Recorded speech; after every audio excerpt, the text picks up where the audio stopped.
नमस्ते। शिक्षा विवेचना कार्यक्रममा यहाँहरूलाई हार्दिक स्वागत छ। नेपालमा विक्रम सम्वत 1990 देखि कक्षा 10 को परीक्षा सुरु भए यता लाखौं विद्यार्थीहरूले विद्यालय तहको परीक्षा उत्तीर्ण गरेका छन्। तर पनि पटक पटक यस परीक्षाको वैधता विश्वसनीयतामाथि प्रश्न उठ्ने गरेको छ। किन यस्तो हुन्छ? परीक्षा मात्रै सबै थोक त होइन, तर परीक्षाले गुणस्तर मापन गर्ने एउटा उपाय समेत बनेको छ। परीक्षा प्रणालीले समग्र शिक्षाको गुणस्तरलाई नाप्ने अथवा सुधार्नका लागि पनि सहयोग गर्छ भनिन्छ। त्यसो भने किन हामी कहाँ परीक्षाको बारेमा प्रश्न उठ्छ? भनिन्छ यहाँ मन परी प्रश्न सोधिन्छ, उत्तर परीक्षण गर्ने बेलामा मन परी अङ्क दिइन्छ, आफूलाई मन लागेको बेलामा प्रश्नपत्रहरू सजिलो सोधिन्छ भन्ने आरोप परीक्षामा संलग्न रहेका व्यक्तिहरूमाथि पटक पटक लाग्ने गरेको छ। किन यस्तो हुन्छ? के हो यो परीक्षा? विद्यालय तहको परीक्षाको गुणस्तर सुधार्नका लागि के काम भइरहेको छ भन्ने विषयमा आज हामी छलफल गर्दैछौँ राष्ट्रिय परीक्षा बोर्डका अध्यक्ष डाक्टर महाश्रम शर्मासँग। अध्यक्षज्यू, कार्यक्रममा स्वागत छ यहाँलाई। धन्यवाद। नमस्कार। अब यो परीक्षाको बारेमा सुरु गर्नुभन्दा पहिले तपाईँ त पहिले शिक्षक पनि हुनुहुन्थ्यो। एकदम पक्का म शिक्षक थिएँ। त्यस बेलाको परीक्षा प्रणाली कस्तो थियो र त्यसको विश्वसनीयता कस्तो थियो? धन्यवाद। एकदमै राम्रो प्रश्न सोध्नुभयो। म शिक्षक 2033 सालदेखि म शिक्षामा शिक्षक भएर प्रवेश गरेँ र अहिलेसम्म म आइपुगेको छु। म विशेष गरी तत्कालीन अवस्थाको विज्ञान शिक्षक हो र मैले मेरा विषयमा मैले चाहिँ मेरो विद्यार्थीहरू जुन परीक्षा दिन्थे उनीहरूले राम्रै अङ्क ल्याएर उत्तीर्ण गरेको र कुनै पनि मेरो विषयमा विद्यार्थीहरू मेरो चाहिँ मैले विद्यालयमा पढाउन्जेलसम्म असफल भएनन्। त्यो एउटा अहिलेसम्म मलाई के लाग्छ भने कम्तीमा विद्यार्थीलाई को कमजोरी के छ र उनीहरूलाई चाहिँ कन्टिन्यू उनीहरूलाई चाहिँ सुझाव दिने, कहाँ कमजोरी छ उनीहरूलाई सुधार्दै जाने चाहिँ मुख्य कुरो हो। र त्यसमा के हो त भन्दाखेरि समेटिभ जुन किसिमको आन्तरिक रूपबाट विद्यार्थीलाई सोध्दै उनीहरूको कमजोरी सुधार गर्दै जाने एउटा प्रक्रिया र त्यसपछि चाहिँ यो सर्टिफिकेसनको कुरालाई चाहिँ अन्तिम परीक्षा लिने कुरा दोस्रो। त्यसो भएर पनि त्यो बेलाको परीक्षा प्रणालीलाई मैले चाहिँ भन्दा त्यही किसिमको त्यो विषयको परीक्षा त्यो बेलाको परीक्षा प्रणाली क्रमशः अहिलेसम्म आएको परीक्षा प्रणाली चाहिँ हो। तर केही वर्ष अगाडिसम्म जुन बेला हामीले अङ्क यहाँले उठाउनुभयो एसएलसी परीक्षाको कुरा पनि उठाउनुभयो, त त्यो बेलाको 1990 देखि जुन एसएलसी परीक्षा थियो त्यो एसएलसी परीक्षामा अङ्क दिने बेलासम्मको अवस्था हामीले हेऱ्यौँ भने कुनै वर्षको एसएलसी परीक्षाको नतिजा 17% हामीले 1990 देखि अङ्कको चाहिँ जुन ग्रेडिङ सिस्टम आउनेसम्मको हामीले हेऱ्यौँ भने कुनै वर्षको नतिजा 17% र कुनै वर्षको नतिजा 86% पनि भएको पाएको छ। धेरै त्यो नतिजाको चाहिँ एकदमै तलमाथि चाहिँ नतिजा छ। हुनसक्छ मलाई लाग्छ कुनै वर्ष धेरै विद्यार्थी निकै धेरै जान्ने र कुनै बेला विद्यार्थी कुनै वर्ष निकै कमजोर चाहिँ नहुनुपर्छ। हुनसक्छ त्यस विषयमा त्यही भएर परीक्षाको विश्वसनीयता वैधताका कुराहरू जुन छन्, रिलायबिलिटी, यो चाहिँ के हो त भन्दाखेरि फरक कन्टेक्स्टमा कहिले हुनसक्छ सजिला प्रश्न आएको हुनसक्छ, कहिले अप्ठ्यारो आएको हुनसक्छ, कहिले चाहिँ वातावरण चाहिँ त्यही परिस्थिति चाहिँ फरक परिस्थिति हुनसक्छ। किन नेपालमा हामीले परिस्थिति एउटै वातावरण त लिन सकिरहेका छैनौँ। यो धेरै कुराहरूले चाहिँ परीक्षालाई असर गर्छ।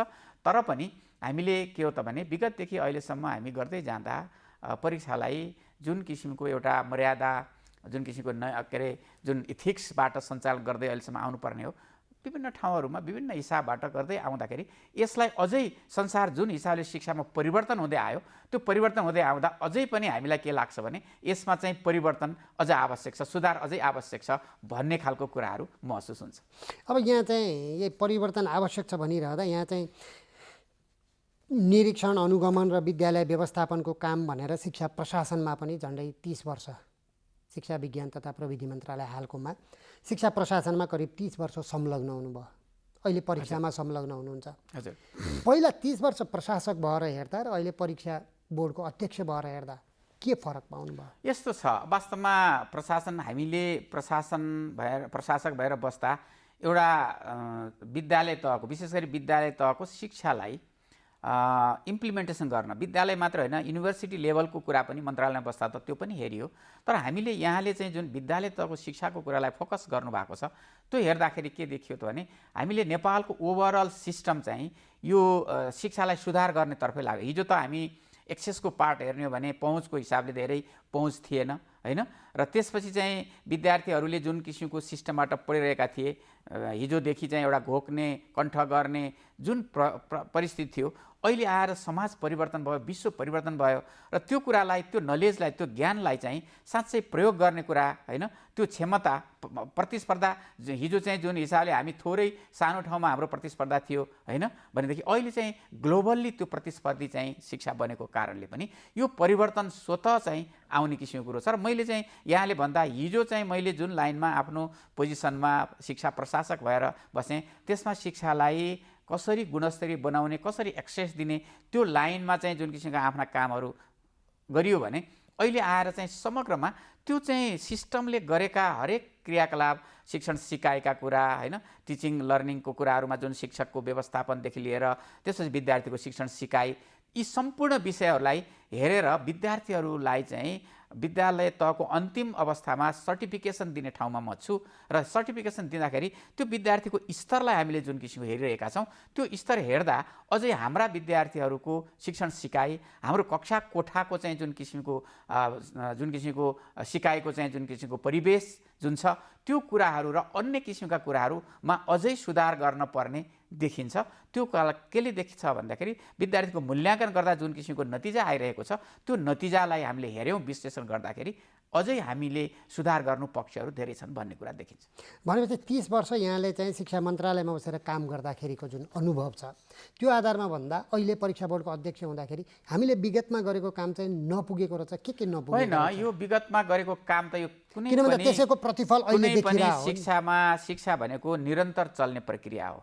हामीले हिजोदेखि आजसम्म जुन किसिमको कुरो गऱ्यौँ, शिक्षामा हिजो चाहिँ विद्यालयमा जाने विद्यार्थीहरू एकदमै थोरै थिए, सबै त्यो परिस्थिति थियो। अहिले प्रत्येक घरका बालबालिकाहरू विद्यालयमा पुग्छन्, तर त्यो विद्यालयमा पुगेका बालबालिकाहरूले चाहिँ पाउने जुन शिक्षा छ नि त्यो शिक्षालाई हामीले अहिलेको कन्टेक्स्ट अनुसार हिजो चाहिँ जसरी हामी अहिलेसम्म आइपुग्यौँ अहिलेको कन्टेक्स्ट अनुसार हामीले दिन सकेका छौँ कि छैनौँ। हिजो जुन परिस्थितिमा हाम्रो प्रायोरिटी थियो, प्राथमिकता थियो, हामी विद्यालयमा सबै विद्यार्थीलाई विद्यालय ल्याउने भन्ने जुन प्रायोरिटी थियो, अहिले त्यो विद्यालय आइसकेपछि अबको हाम्रो प्रायोरिटी के हो त भने उनीहरूलाई गुणस्तरीय शिक्षा दिने, र त्यो गुणस्तरीय शिक्षा दिएर मात्रै पुगेन, उनीहरूलाई साँच्चै व्यवहारिक रूपमा चाहिँ त्यो नलेज उनीहरूले पाएको चाहिँ जुन नलेजलाई व्यवहारिक रूपले सिपमा बदल्ने, सिप मात्र होइन एकदमै आफ्नो परिवेशमा चाहिँ उनीहरूले त्यो एप्लाई गर्ने, र समग्रमा चाहिँ उनीहरू धेरै माथिल्लो तहका चाहिँ विद्यार्थी बनाउने लाइनमा हामी जानुपर्छ। त्यसैले हामी त्यतातर्फको लाइनमा हामी जाने हो। हिजो हामीले गरेका कुराहरू जति थिए ती कुराहरू चाहिँ त्यो बेला ठिक थिए, तर ठिक थिए सबै त्यतिले पुगेको भनेर म भन्दिनँ। हामीले जति गर्न सकेका थियौँ अहिलेसम्म आइपुग्दा अझै हामीले गर्न नयाँ परिस्थितिमा विश्व परिवेशमा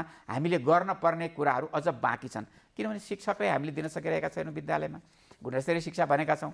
त्यसैले अरू भौतिक वातावरण चाहिँ हामीले दिन सकेका छैनौँ, शिक्षण सिकाइ सामग्री दिन सकेका छैनौँ। त्यसैले यो परिवेशलाई सुधार गर्न पर्छ, र सुधार गर्न चाहिँ कहाँनिर कसरी सुधार गर्ने भन्ने कुराहरूलाई चाहिँ हेर्ने ठाउँमा जुन मूल्याङ्कनको कुरा आउँछ त्यो मूल्याङ्कनले यहाँनिर सुधार गर्नुपर्ने रहेछ, र यसले चाहिँ हाम्रो शिक्षण सिकाइ सुधार हुन्छ कि भन्ने लाइनमा हामीले नयाँ किसिमका कामहरू गर्ने ठाउँमा म आइपुगेको हुनाले पनि अब त्यतातर्फ चाहिँ परीक्षाको माध्यमबाट हामीले क्लासरुमलाई क्लासरुमको शिक्षण सिकाइलाई सुधार गर्नेतर्फ हामी अगाडि बढ्ने लाइनमा राष्ट्रिय परीक्षा बोर्डले अहिले काम गरिरहेको छ।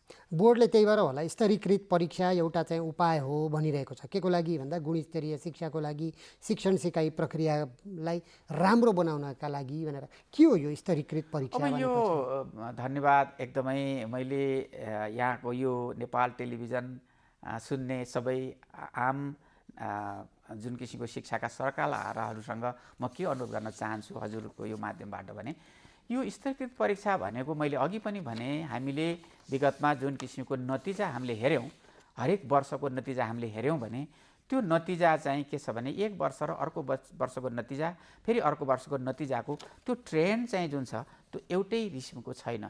त्यही भएर पनि अघि हजुरले भने जस्तै हामीले विगतमा ठुला चाहिँ अध्ययन पनि भए, जस्तै उदाहरणको रूपमा केदार भक्त माथेमा जो पूर्व उपकुलपति हुनुहुन्थ्यो, उहाँको अध्यक्षतामा एउटा किन एसीको विषयमा, एसएलसीकै विषयमा पनि धेरै अध्ययन भयो। यसलाई सुधार गर्न हामीले जुन परिवेश अनुसार जुन किसिमको विगतमा देखि जुन किसिमको कामहरू गर्दै आएका छौँ, यसलाई समय सापेक्ष हिसाबले सुधार गर्नुपर्छ भन्ने एउटा कुरा।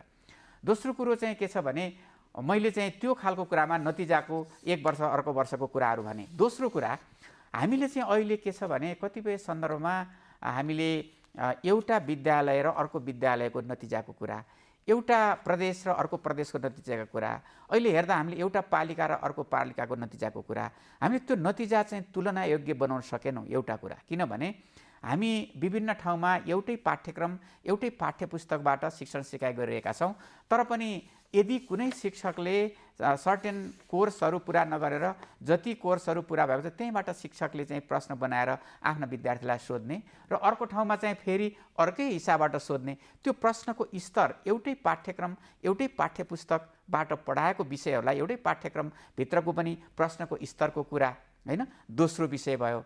तेस्रो विषय चाहिँ के हो त भन्दाखेरि त्यो विद्यार्थीहरू जुन लाइनमा हामीले अहिले एउटा जुम्लाको विद्यार्थी मानौँ, एउटा काठमाडौँको विद्यार्थी, जुम्लाको विद्यार्थीले ए ग्रेड पायो, काठमाडौँकोले पनि ए ग्रेड पायो, तर चाहिँ जुम्लाको विद्यार्थीलाई थोरै बाट मात्रै सोधियो र काठमाडौँकोलाई सबै चाहिँ कोर्सबाट सोधियो।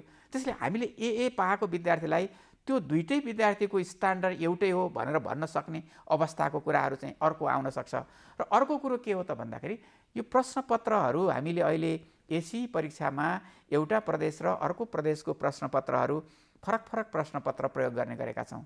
अब हामीले फरक प्रश्नपत्र प्रयोग गर्दा एक ठाउँको प्रश्नपत्र र अर्को ठाउँको प्रश्नपत्रको स्तर एउटै हो भन्ने आधार खै हामीले जाँचेको। त्यो हामीले त्यो जाँचेर त्यो जाँचिसकेपछि त्यसलाई मोडरेसन गरेर त्यसलाई एउटा ब्याङ्कमा राखेर हुनसक्छ चाहिँ त्यसबाट आएका प्रश्नहरू एउटै स्तर प्री टेस्टेड गरेर एउटै स्ट्यान्डर्डको बनाउन आवश्यक छ। किनभने एउटै स्तरका विद्यार्थीहरू हुन्, एउटै पाठ्यक्रम पढेका छन् भने त्यो गर्नु पर्यो। र अर्को कुरो चाहिँ के त भन्दाखेरि एकपटक आएका यो वर्ष आएका परीक्षाका जुन प्रश्नपत्रहरू छन् नेक्स्ट इयर चाहिँ फेरि तिनै विगतका प्रश्नपत्र चाहिँ घोकेर विद्यार्थीले पास गरे भने नयाँ नलेज, नयाँ कुराहरू त विद्यार्थीले सिकेन। त्यसले यस्तो खालको हिसाबबाट परीक्षा भनेको के रहेछ भने वास्तवमा परीक्षाले शिक्षण सिकाइलाई पनि सुधार गर्छ। त्यसै यी धेरै कुराहरूको आधारमा एउटै प्रश्नपत्रबाट एउटै किसिमको वातावरणमा र उत्तर पनि एउटै हिसाबबाट जाँचेर नतिजा निकाल्ने सम्मको जुन किसिमको प्रक्रिया हुन्छ त्यसलाई हामीले स्तरीकृत परीक्षा प्रणाली भन्छौँ। र त्यो प्रणालीमा जानको लागि हामीले भर्खर सुरुवात चाहिँ गरेका छौँ। हामीले चाहिँ विगतमा पनि स्तरीकृत परीक्षा भनेर त भन्यौँ, तर हामीले साँच्चै इम्प्लिमेन्टेसन गर्न नसकिरहेको अवस्थामा अब यसलाई इम्प्लिमेन्टेसन नगरेसम्म हामीले साँच्चै परीक्षामा आउने जुन किसिमका चाहिँ गुनासाहरू छन्, जुन किसिमका चाहिँ हामीलाई आउने यो त्रुटि भयो भन्ने जुन कुराहरू छन् ती कुराहरूमा सुधार गर्न सकिँदैन। त्यसो भएर पनि स्तरीकृत परीक्षा गर्नेतर्फ राष्ट्रिय परीक्षा बोर्डले अगाडि आफ्नो कामहरूलाई अगाडि बढाएको। स्तरीकृत परीक्षा गर्ने क्रममा कक्षा 10 को हालै भएको यस वर्षको परीक्षामा अङ्ग्रेजी, गणित र विज्ञान विषयमा त्यही अनुसारको प्रश्न सोधियो भनेर परीक्षा बोर्डले भनिरहेको छ, तपाईँहरूले भनिराख्नु भएको छ। अघिल्लो वर्षको र यो वर्षको परीक्षाको त्यो प्रणालीमा त्यो अङ्ग्रेजी, गणित र विज्ञानमा के फरक हो र कसरी त्यसलाई मापन गर्ने? यस्तो हो, अब हामीले अहिलेसम्म चलिआएको विद्यालय अब मानव परीक्षा हुनु अगाडि सर्टेन केही चाहिँ विज्ञहरूबाट, विषय शिक्षकहरूबाट प्रश्नपत्र लिने र त्यो प्रश्नपत्रलाई अरू त्योभन्दा सिनियर टिचर्सहरूबाट मोडरेसन गर्ने र त्यो मोडरेसन गरेका प्रश्नहरू चाहिँ हामीले एडमिनिस्टर गर्ने, परीक्षामा बाँड्ने। अहिलेसम्म हामीले गरेको त्यही हो नि। तर अहिलेको चाहिँ जुन किसिमको कक्षा 10 को विज्ञान, गणित र अङ्ग्रेजी विषयको प्रश्नपत्रहरूलाई हामीले 3 वर्ष अगाडि नै त्यो चाहिँ ती जुन यो पाठ्यक्रममा जुन पाठ्यक्रम अनुसारका प्रश्नपत्रहरू धेरै ठाउँबाट, विशेष गरी नेपालका धेरै ठाउँहरूबाट प्रश्नपत्र बनाइसकेपछि त्यसलाई चाहिँ विज्ञहरूले मोडरेसन गरे। मोडरेसन गरिसकेपछि पनि ती प्रश्नहरूलाई फेरि जाँचेर स्ट्याटिस्टिकल, विशेष गरी तथ्याङ्कको हिसाबबाट चाहिँ धेरैजसो सजिला अथवा अप्ठ्यारा ठिक्क विद्यार्थीको स्तर अनुसारका प्रश्नहरू के हुन् भन्ने खालको कुराहरू चाहिँ छुट्याइयो। त्यसरी छुट्याइसकेपछि ती प्रश्नहरू चाहिँ धेरै सङ्ख्यामा प्रश्नहरू चाहिँ आए अब त्यो प्रश्नहरूलाई फेरि विद्यार्थीहरूमा त्यही 10 कक्षामा पढ्ने विद्यार्थीहरूको अन्तिम पढिसकेपछि उनीहरूलाई टेस्ट गर्न गइयो। जुन लाइनबाट ती प्रश्नबाट चाहिँ विद्यार्थीबाट टेस्ट गरियो, टेस्ट गरेका उत्तर पुस्तिकाहरू चाहिँ हेरियो हैन। त्यो उत्तर पुस्तिका हेरिसकेपछि कुन प्रश्नमा विद्यार्थीले कस्तो खालको उत्तर दियो, त्यो प्रश्न चाहिँ कुनै हुनसक्छ, कुनै प्रश्न चाहिँ एकदमै विद्यार्थीहरूको स्तरभन्दा धेरै फरक, कुनै विद्यार्थीको स्तरभन्दा एकदमै धेरै माथि जुनसुकै विद्यार्थीले पनि गर्न सक्ने, यस्तो हिसाबबाट स्ट्याटिस्टिकल हिसाबबाट त्यो खालको अङ्कको विश्लेषण गरेर त्यसको आधारमा ती प्रश्नपत्रहरूलाई फाइनल फेरि चाहिँ विज्ञहरूबाट फाइनल भयो। त्यो विज्ञहरूबाट फाइनल गरिसकेपछि ती फाइनल भएका चाहिँ जुन प्रश्नपत्रहरूमा हिजो हामीले के थियो त भन्दाखेरि नलेज मात्रै, ज्ञान मात्रै घोकेर लेख्ने प्रश्नहरू धेरै आउँथे। तर अहिलेको कन्टेक्स्टमा चाहिँ हामीले 2076 को पाठ्यक्रमको आधारमा नलेज जुन ज्ञान पक्ष, त्यसपछि चाहिँ अन्डरस्ट्यान्डिङ द बोध पक्ष, त्यसपछि चाहिँ एप्लिकेसन चाहिँ जुन प्रयोग गर्ने र हायर एबिलिटीसम्मका सबै पक्षहरू भएका प्रश्नपत्रमा जुन किसिमको विशेष गरेर तालिकाले जुन किसिमको चाहिँ कम्पोनेन्टहरू ज्ञान, बोध, प्रयोग र उच्च क्षमताका विभिन्न किसिमका प्रश्नपत्रहरूलाई राखेर प्रश्नपत्र टेस्ट आइटम इन्डिभिजुअल आइटमहरू चाहिँ बनाउने। किन एकैजनाले सबै आइटम होइन, यी प्रत्येक छुट्टा छुट्टा आइटम गरेर त्यो आइटमलाई जोड्ने। त्यसैले जोडिसकेपछि त्यसरी बनाएका चाहिँ प्री टेस्टेड प्रश्नपत्रहरू यसपटक हामीले 3टा विषयमा हामीले प्रयोग गऱ्यौँ। त्यसैले यो 3वटा विषयमा चाहिँ प्रयोग गरिएका प्रश्नपत्रहरू कुनै सबै प्रदेशहरूमा 7वटै प्रदेशमा चाहिँ फरक फरक किसिमका प्रश्नपत्र सेट हुन्, तर ती प्रश्नपत्रको स्ट्यान्डर्ड चाहिँ एउटै स्ट्यान्डर्ड को हिसाबले पहिले नै टेस्ट गरिएका चाहिँ एउटै स्ट्यान्डर्डका प्रश्नपत्रहरू सोधियो। त्यसो भएर अहिले चाहिँ हामीलाई के लाग्छ भने यो 3टै कुराहरू चाहिँ हामीले हेर्दाखेरि ती प्रश्नपत्रहरूमा कहीँ पनि, हुन त यो पहिलो पटक हो, हुनसक्छ यसमा केही गल्तीहरू त्रुटिहरू हुन सक्छन्, मैले सबै कुरो 100% ठिक छ मैले भन्दिनँ, तर हामीले चाहिँ प्री टेस्टेड प्रश्नपत्रलाई चाहिँ उपयोग गरेर त्यो लाइनमा चाहिँ हरेक विद्यार्थीलाई कुनै पनि स्तरमा प्रश्नपत्रको स्तरमा फरक नपर्ने गरी सोधेका छौँ। अब यो आधारमा चाहिँ के हो त भन्दाखेरि नेपालभरिको एउटै पाठ्यक्रमबाट चाहिँ यस्ता खालका प्रश्नहरू अब नेक्स्ट इयर चाहिँ आउने यी प्रश्नपत्रहरू दोहोरिँदैनन्, फेरि अर्को वर्ष पनि नदोहोरिने, यो लाइनबाट यो प्रक्रियालाई अगाडि बढाउँदै जाने, जसले गर्दाखेरि हामीले चाहिँ के छ भने विद्यार्थीहरूलाई घोकेर मात्रै हुँदो रहेछ, अलिकति त्यो कुरालाई लाइफमा चाहिँ जीवनमा प्रयोग गर्ने, आएको नलेजलाई चाहिँ जीवनमा प्रयोग गर्ने, ज्ञानलाई स्किलमा बदल्ने, स्किललाई चाहिँ जुन लाइफमा बदल्ने र त्यसको आधारले आफै चाहिँ सोच्न सक्ने उच्च क्षमताको विकास गराउने तर्फ पनि के हो त भने यी प्रश्नपत्रहरूले विद्यार्थीलाई लैजान्छ। त्यो प्रश्नपत्रले लानुको अर्थ के हो त भने हामीले प्रश्नपत्र यसरी सोध्नुको अर्थ अब कक्षा कोठामा शिक्षकहरूले पठन पाठन गर्ने कुराहरू पनि यो हिसाबबाट विद्यार्थीहरूलाई पठन पाठन गरेपछि विद्यार्थीहरू स्वतः हिसाबले चाहिँ उनीहरूको क्षमता चाहिँ वृद्धि हुन्छ, उनीहरूको स्तर बढ्छ र हामीले चाहिँ साँच्चै एउटा गुणस्तरीय सिकाइ दिन सक्छौँ र ओभरअल शिक्षाको गुणस्तर बढ्छ भन्ने चाहिँ मान्यताको आधारमा हामीले यो कुराहरू गर्न खोजियो। यो चाहिँ जस्तो चाहिँ सरले अघि पनि भन्नुभयो काठमाडौँको र जुम्लाको कुराकानी उदाहरण दिनुभयो। जुम्लाको विद्यार्थीको लागि पनि त्यसरी नै स्तरीकृत परीक्षा लिने, काठमाडौँको लागि पनि काठमाडौँ सुविधा सम्पन्न भएको ठाउँ, यहाँ शिक्षक पनि पुगेका छन्, विषयगत शिक्षक छन्, अभिभावकले पनि चासो दिन्छन्। जुम्लाका विद्यार्थी जहाँ चाहिँ शिक्षक पनि विषयगत शिक्षक पनि सरकारले पुर्याउन नसकेको अवस्थामा फेरि यो स्तरीकृत परीक्षाको नाममा त्यहाँका विद्यार्थी त फेरि तलै पर्ने भयो नि त होइन। अब यो चाहिँ एकदमै राम्रो कुरो उठाइदिनु भयो हजुरले। हामीले नेपालमा एउटै पाठ्यक्रम, जुन पाठ्यक्रमको हरेक कक्षागत उपलब्धि पनि छ, पाठ्यक्रमको उपलब्धि पनि छ, पाठ्यक्रमले खोजेको उद्देश्य के हो, त्यसको सिकाइ उपवृत्ति के हो, कक्षा 10 अथवा कक्षा 12 पुरा गरेपछि विद्यार्थीहरूले के जान्दछन्, के कुराहरू सिकेका छन्, उनीहरूले चाहिँ के कुराहरू चाहिँ उनीहरूबाट चाहिँ हामीले एक्सपेक्ट गरेका छौँ। हामीले काठमाडौँका विद्यार्थीबाट गरेको एक्सपेक्टेसन र जुम्लाका विद्यार्थीबाट गरेको एक्सपेक्टेसन फरक हुनपर्छ र फरक हुनुहुन्छ र यो चाहिँ त हामीले त अन्याय भएन। हामीले चाहिँ काठमाडौँका विद्यार्थीलाई चाहिँ एउटा रूपबाट विद्यार्थी निकाल्ने र अब जुम्लाका अर्कै विद्यार्थी निकालेर दुई किसिमका नागरिक तयार गर्ने त होइन नि।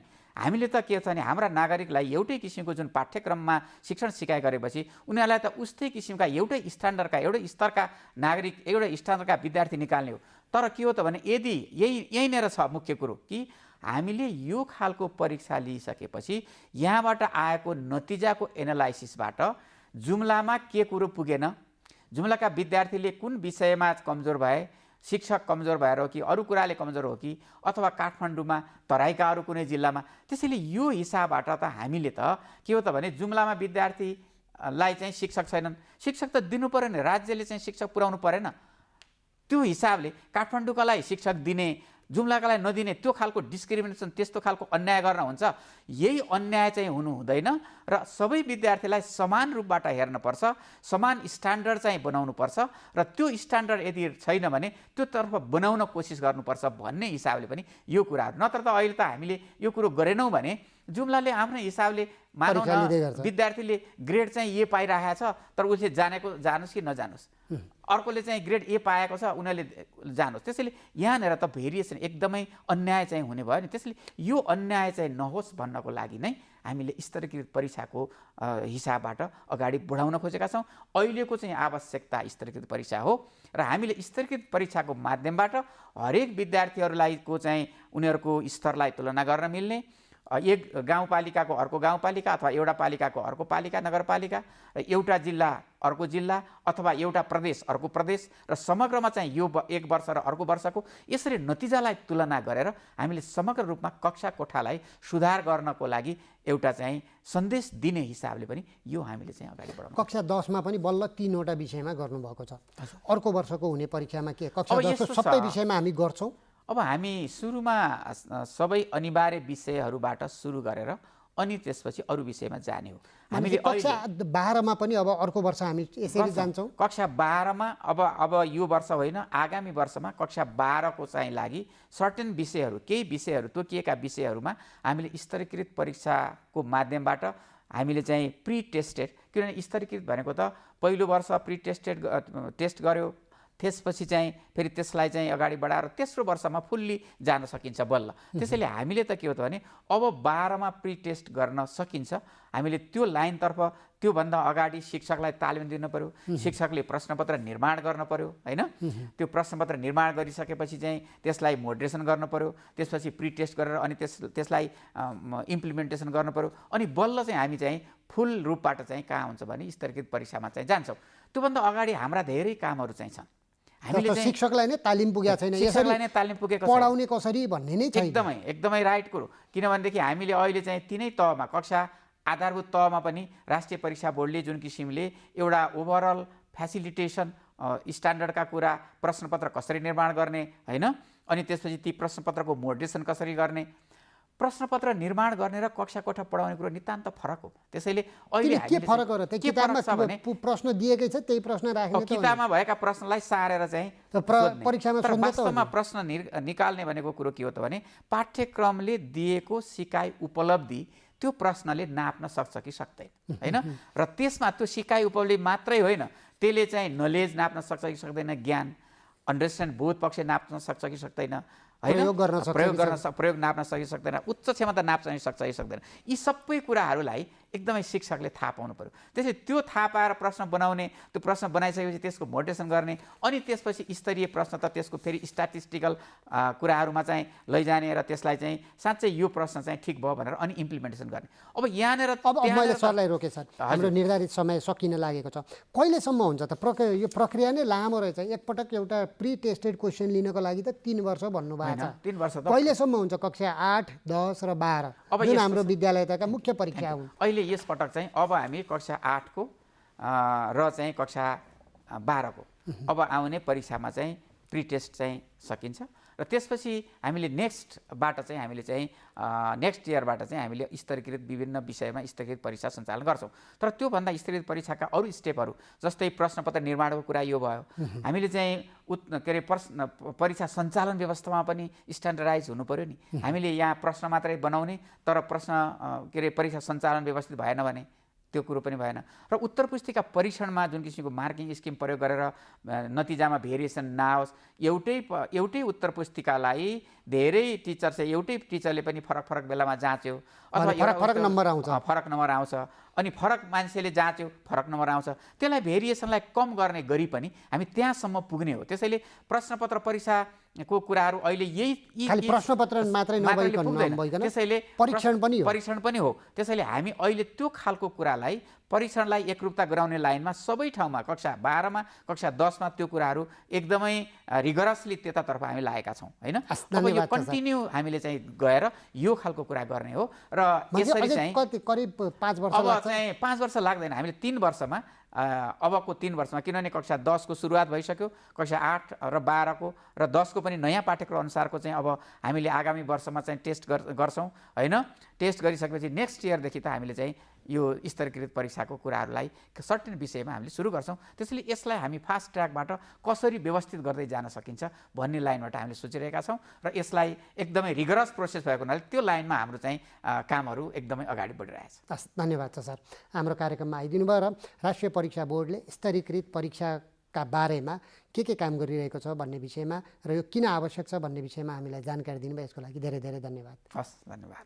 आदरणीय दर्शकवृन्द, आज हामीले राष्ट्रिय परीक्षा बोर्डका अध्यक्ष डाक्टर महाश्रम शर्मासँग स्तरीकृत परीक्षाको के हो, यो यसको आवश्यकता किन हो, कसरी हुन्छ स्तरीकृत परीक्षा भन्ने विषयमा छलफल गऱ्यौँ। आजको लागि यति नै। अर्को साता हामी फेरि शिक्षा क्षेत्रका अर्का व्यक्तिसँग बसेर यसरी नै छलफल गर्नेछौँ। त्यतिन्जेलसम्म म रविचन्द्र पराजुलीका साथै स्टुडियोमा रहनुभएका सम्पूर्ण प्राविधिक साथीहरू सबैलाई बिदा दिनुहोस्। नमस्ते।